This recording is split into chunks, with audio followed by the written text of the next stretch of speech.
So thanks for having me. I'm Margie Corbett. I'm the Director of Research Administration on the grant side of the office in the Research Management Group. So I'm just going to give you a little bit of background on who we are. We were established in 1995 with the mission to provide centralized research administration to the School of Medicine. The idea being that we would provide extra special support to School of Medicine, since we are in fact the largest research school in the university. And we have special needs actually that a lot of the other schools don't have. So compliance risks are actually higher for us. And we needed to, at the time in 1995, things were pretty inefficient. And there was a lot of frustration among the faculty. So RMG was born. And you can see here, let me just move your little heads here, that we are in fact, this red pie chart shows that we are 77% of the proposals and 67% of the awards in the School of Medicine. So we are the biggest chunk of the sponsored research activity at the university. That's another reason for having RMG, because there's just, the volume is so great. OSR really couldn't handle it. So what is it exactly that we do? Well, so we are considered a central office in the School of Medicine. The research process managers, or the RPMs, act as the institutional official for the School of Medicine. That means we have signing authority. So we are signing off on proposals, and we're signing off on the majority of the awards within the school. We also provide funding opportunity notifications. That's done through the website and also through a listserv. Chelsea Perry is the person who manages that. I'm going to talk about her a little bit later on. Pre-award, we manage proposal preparation and submission. Post-award, we manage award acceptance and management of progress reports and sponsor requests. We have a fellowship office that manages all the fellowship proposal and award activities. We have a clinical trial side to the office that manages contract preparation, submission, and award negotiation. We have a compliance oversight team. Some of you may know Donna Mahood or Mila DeCaro. That's our dynamic duo. And then we have a training team, and we also do a bit of training on our own. In addition to internal training at RMG, we also do some external training to the school. Some of you have been maybe to the recent SMART meeting. And then we also train departments on kind of an ad hoc basis. We have a reporting and analytics group that is also super helpful with managing all the data, trying to figure out what's going on, what are our counts, what are our levels. That's really important to the dean's office as well as to the chairs and the chiefs. And then we collaborate with many, many different university offices. So this is actually our org chart. It's a little bit outdated because things at RMG tend to change quickly. But for the most part, this is the way it works. So the flow down has not changed. Kathleen Thompson is our executive director, and she has a deputy director named Nico Mendoza. There's 3 directors, which is myself, Debbie Leon Childs, and Christopher Gerlach. I'm in charge of the grant side of the office. Debbie's in charge of the clinical trial side, and Christopher handles reporting and analytics. And then you can see below us, we've got a number of different teams. Reporting to me directly, we have 3 grant teams under Miley Chitty, Vivian Leung, and Linda Murtaugh. And you're probably most commonly dealing with someone within their team. So one of the RPMs here listed in these 3 columns. The associates are managed by Ronald Saul. You probably don't run across them too much. They actually are, in fact, the supporting team to these 3 groups. But they do send out notices about RPPRs. So you might have seen something like that from them. And then the fellowship team is managed by Angela Au. And we're about to expand that, add another member there. And then we have a training team with Holly Osborne and Mariella Abbott. On the CT side, you may have crossed paths with either Aaron or Derek Lynn. This list here is the RPMs that are doing all the budgeting. And this is the list of the contract officers and the associates that are negotiating the terms of the agreements.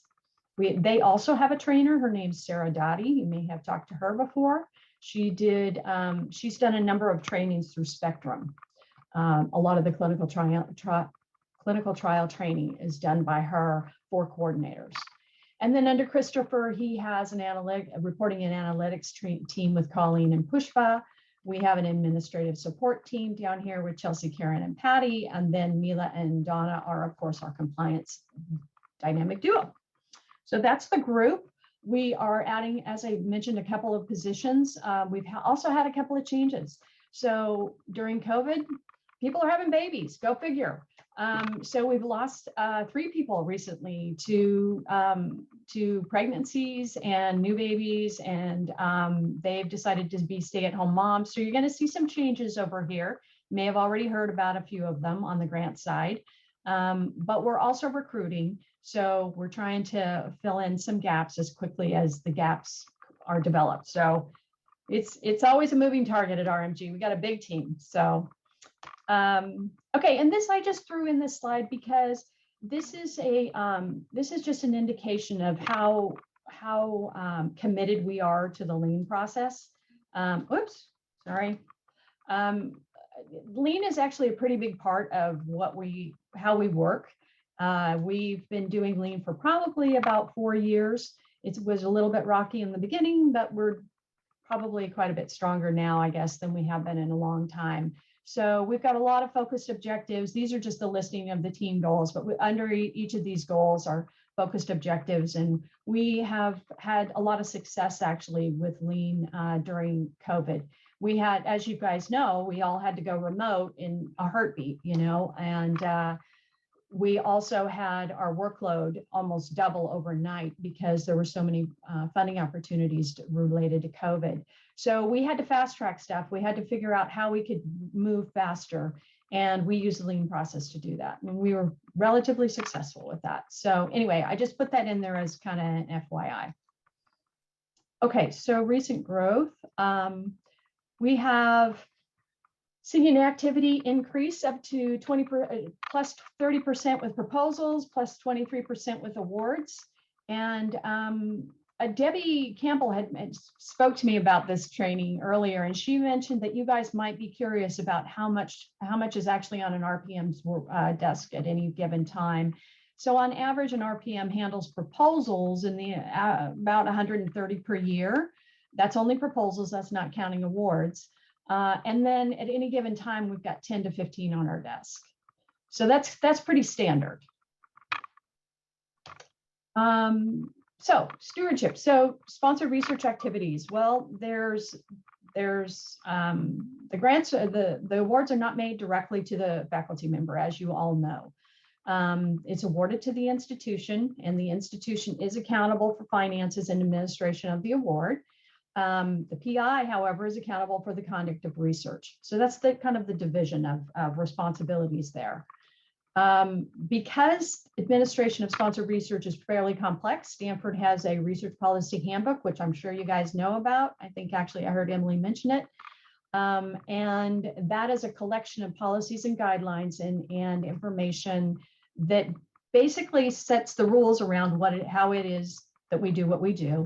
It includes academic policies, human subjects, animal subject research policies, conflict of interest, and financial policies. So it's a pretty big deck, but it's a good tool. It's very important to become familiar with that. We kind of live and die by that. So research process managers is IO. So again, we are the institutional official for School of Medicine. We have signature authority on behalf of the university. And in order to get that signature authority, you may not be aware of it, but we actually have to go through a training program. So Holly and Mariella put us through anywhere from a year to year and a half of training before we take a certification test. And upon passing that, we'll get level 1. And then in the next 6 to 12 to 18 months, we'll go through more training and get signature level 2 after taking Cert 2. So it's a big learning curve. It takes a long time to get people there, but it's because it's a complex job. So we review, we approve, and we submit proposals, but we also accept awards on behalf of the institution. We are agreeing to the responsible stewardship of funding monies, as well as ethical and legal conduct, in administration of each award. So we have to be very familiar with terms and conditions, understand what's reasonable, what's allocable. You know, there's a lot of aspects to the job. It's not really just about, it's never really just about developing a budget, though that is oftentimes the first time we're going to run into you is because you're submitting a proposal and you need that budget as fast as you can get it. So there's a whole lot of other things that are fall under our wheelhouse. Okay, so I'm just going to you guys are, I think, already get it. There's a life cycle to what we do. I think Emily pretty much covered it. You prepare and you submit a proposal application. You go through a just-in-time phase in many cases with a sponsor. Certainly in the case of NIH, you do. You receive and accept the award, prepare and submit annual progress reports. We accept subsequent year awards, and then potentially submit a renewal. And then we go through the loop again. So that's essentially it. If you're not submitting a renewal, then you're going to close out the award with a final report. I'm not trying to talk you guys dumb this down, so I'm just going to blast through that. So I think also Emily did a great job talking about deadlines. So I'll skim over this. Basically, we want to hear about your proposal as soon as you think there's one out there. So your faculty member might come to you the week of and say, hey, I'm doing a proposal, but they might also come to you like 6 weeks or 2 months before and say, hey, you know what, in September, I got to do a PPG. And if you hear that, if you get any inkling that that's happening, please let your RPM know, just so that we can get it on our radar. It doesn't commit you to submitting that proposal to call us or email us and say, hey, this proposal may be out there. But it does help us manage our workload. With the volume that we have, it's really, really important that we stay on top of these things, and getting things at the last minute, you know, it's something that is part of the job. It's something that we run into, but those faculty that let us know ahead of time are going to get better service. Their proposals are going to be in better shape because we've been able to give them the time that they need and deserve. So please let us know as soon as you know.